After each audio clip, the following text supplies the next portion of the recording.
Hello, day 13. I'm going to talk about how to go ahead and format your manuscript for a 6 by 9 book on KDP, that format.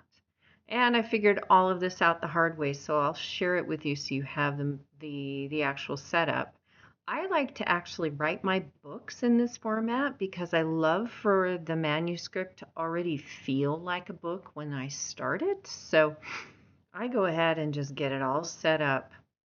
And you will need to know a few things to get this working correctly for when you want to convert it also into an ebook. So I'll go over that as well. So we're looking here at a Word document and your margins. You're going to want to send your margins. They're going to be custom. And let's see if I can get this to come up for you here. Custom margins. So I've got the top at 0.76, inside 0.76, bottom at 0.76, the outside at 0.6, and the gutter at 0.14. And that typically works for a novel. The paper, 6 inches by 9 inches.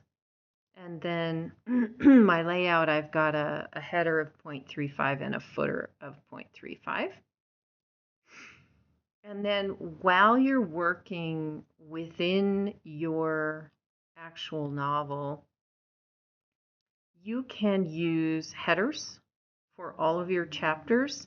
And what I've also learned is that you need to use another header for your secondary. So I have chapter 1, but then I also name all of my chapters.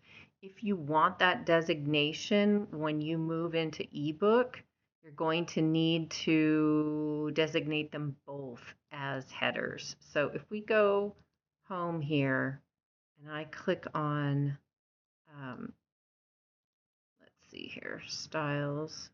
So we've got different headings that you can choose from. You can set those headings as well, but each one of these I have designated as a header. And then this is then just normal text that I fill out. So that way, also, I love to use the navigation pane so that I can see where I'm at in my story. So over here, if you're working on different chapters, as you build these up and you need to pop back and forth between chapters, then you can. I don't name my chapters or even number them until I'm actually finished. Well, I will name them, but I don't number them till I'm done with my manuscript because oftentimes I'll move chapters around and then you have to go ahead and renumber all of them. I know that you can use let's see, you can use a table of contents, but I don't care for the formatting.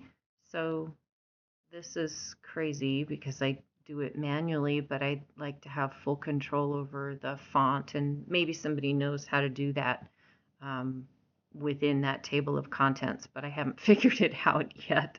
I haven't actually honestly looked that hard, but I just, once I'm finished, I go ahead and type the page numbers in here. And that won't be an issue with ebooks anyway. It's only for print books that you would need to do that. And then I've got my title page, my copyright, my ISBNs, and all of that. I put those there. Just keeping in mind that we're looking at front page, back page, front page, back page as you're going along, just keeping that in mind. Section breaks. So if you want your page numbers to start at a certain point, you need to learn about section breaks and page breaks.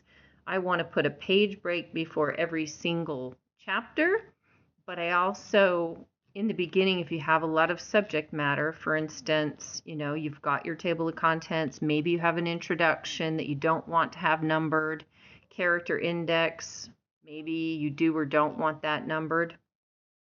I don't put numbers until the story actually starts, which is here. And if you double click, you'll see that this is section 4, and then I'm starting my footer here, and you can add those page numbers right up here in the upper corner. That's where you would start your page numbers, and you can decide how you want those formatted.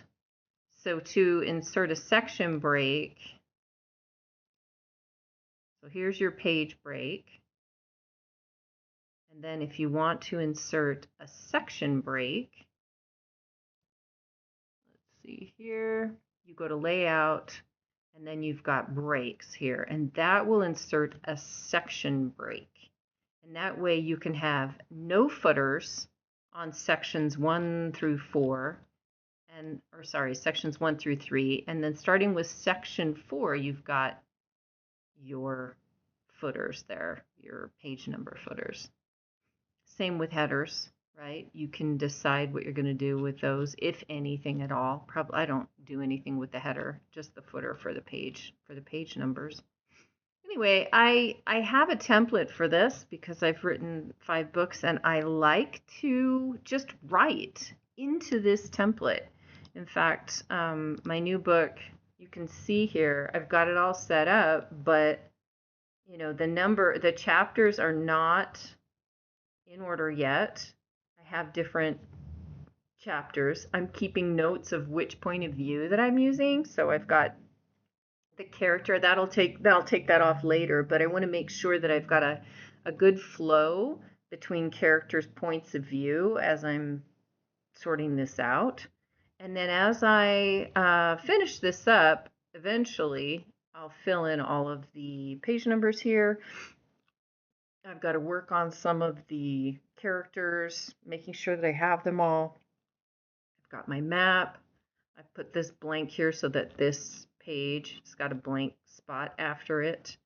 And then my recap, I've got that noted here. That's kind of where I'm starting, is the footer. So that's a quick, brief overview of just sort of lining up your Word document. And then you can kind of experiment with that.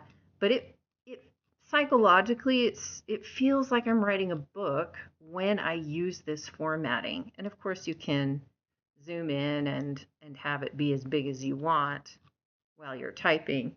But I just feel like it's taking form as I'm working on it, and I like that. I like feeling as if I'm inside of a book as I'm writing it. I may be the only one in the world, but there it is. So that's my quick overview on how to format your Word document for paperback on Amazon. If you have any questions, just message me, and I'll go into some of the other formatting things that I've learned with book covers and things like that in another video. Have a great day.